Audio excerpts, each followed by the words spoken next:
안녕하십니까? 송세무사의 구실 이야기 48번째 이야기입니다. 지난 44번째 이야기에 이어 그 당시 곧바로 상장주식 양도소득세에 대한 영상 2회차를 올렸어야 했는데 급하게 금융세제 개편안 영상을 준비하느라 조금 늦어졌습니다. 이번엔 상반기 신고할 때 주의사항을 간단하게 소개해 드리겠습니다. 앞으로 말할 내용들은 사실 단독 컨텐츠로 만들어서 올릴 만한 내용인데 여러분들이 세금을 납부하는 데 중점을 둔다면 결과가 중요한 것이므로 법률적 논리적 이야기를 줄여서 짤막하게 소개하겠습니다. 매년 12월이 되면 다음 해의 대주주 판단을 위해 미리 전략을 세우시는 분들이 있는가 하면 워낙 크게 주식을 하시는 분들은 어차피 매년 세법상 대주주이기 때문에 연말의 일을 고려하기보다는 매 신고 기간 때마다 관련 내용을 문의하시는 분들이 더 많습니다. 그 첫 번째 질문 유형은 대주주를 판단하는 주식에는 보통주와 우선주를 구분할까 하는 것입니다.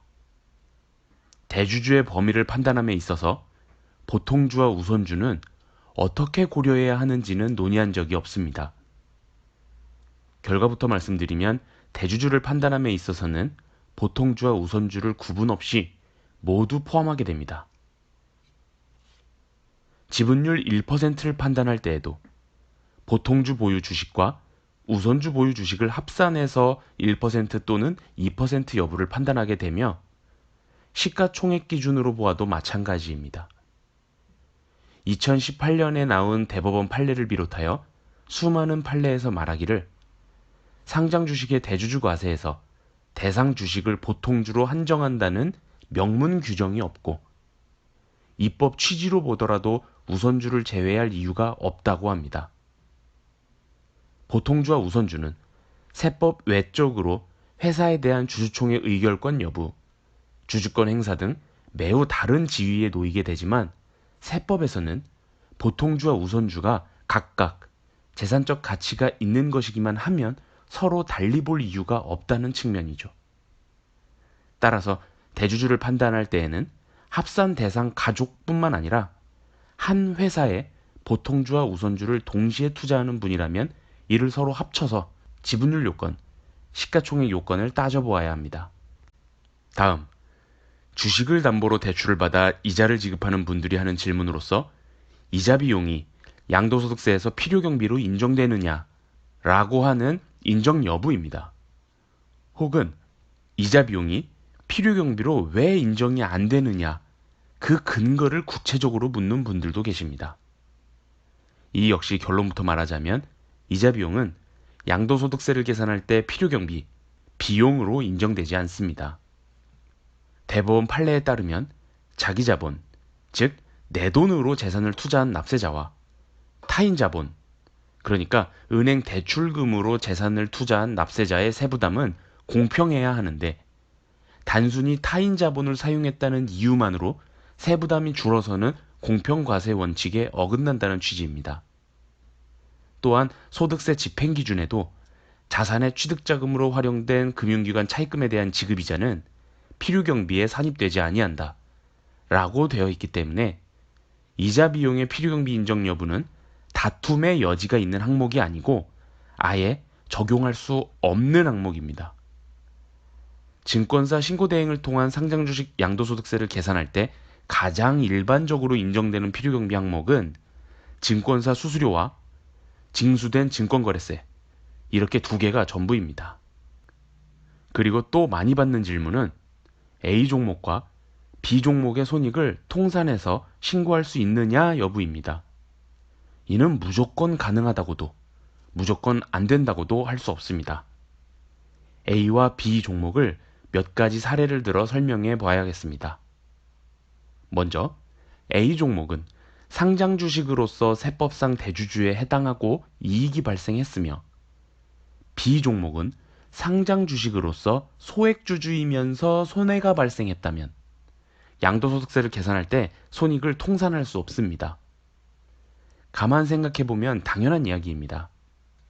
A 종목은 대주주니까 내가 매도하는 행위에 대해서 신고할 의무가 있는 종목에 해당하고 B 종목은 대주주가 아니기 때문에 매도에 대해서 신고할 의무가 없는 것이기 때문입니다. 대주주 종목은 손실이냐 이익이냐 따지기 전 단계로서 나의 매도 행위가 과세 대상이 될 것인가를 먼저 판단한다고 제가 강조했었잖아요. 그러니까 일단 대주주에 해당한 종목이면서 손실이어도 이익이어도 신고는 해야 하는데 소액주주인 종목은 1단계부터 나의 신고 의무가 없는 것이니까 신고 의무 없는 종목을 신고할 수는 없는 것이죠.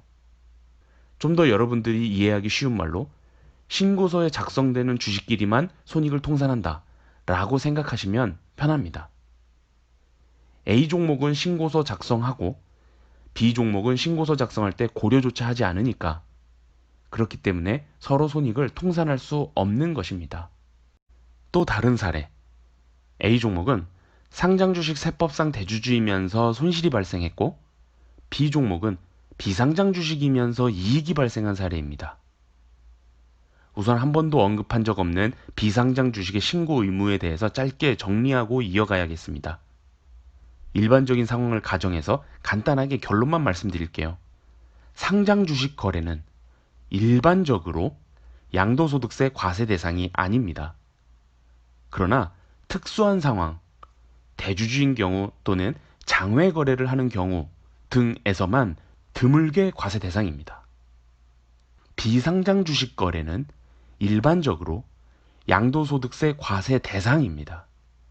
그러나 특수한 상황, 중소기업의 주식으로서 KOTC 거래 등에서만 드물게 과세 대상이 아닙니다. 사례로 돌아와서 비상장 B 종목은 일반적인 상황을 가정해서 과세 대상이라고 할게요. 그렇다면 세법상 대주주인 상장 주식 A 종목의 손실과 비상장 주식 B 종목의 이익을 서로 상계해서 세금을 줄일 수 있을까요? 정답은 서로 상계가 가능하다입니다. A와 B 모두 세법상 과세 대상이고 다른 측면으로 봤을 때 둘 다 양도소득세 신고서에 작성되는 종목이기에 서로의 손익을 통산할 수 있습니다. 당연한 사례가 되겠지만 A와 B 모두 상장 주식으로서 세법상 대주주라면 서로 손익 통산이 가능한 것이고요. 어느새 8월이 되어 상반기 대주주 양도소득세 신고 기간이 도래했습니다.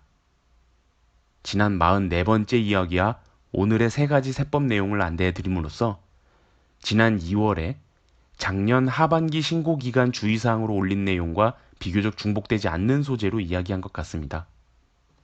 증권사 서비스를 이용하는 분들의 경우엔 여러 증권사에게 각각 맡기지 마시고 꼭 하나의 증권사에 거래하는 모든 증권사의 과세 대상 종목에 대한 거래 내역을 몰아서 맡겨야 합니다.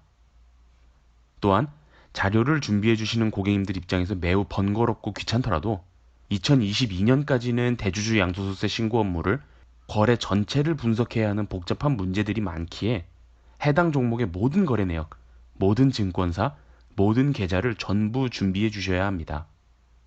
끝으로 신고 기한이 8월 말인데 너무 임박해서 세무사에게 의뢰하면 다시 본인에게 납부서가 되돌아올 때 납부 기한이 임박해서 납부가 될 수 있으므로 납부할 세금을 미리 마련해야 한다는 측면에서도 8월 10일 정도까지는 자료를 준비해 주시는 것이 좋겠습니다. 이상으로 송세무사의 구실 이야기 48번째 이야기를 마치겠습니다. 감사합니다.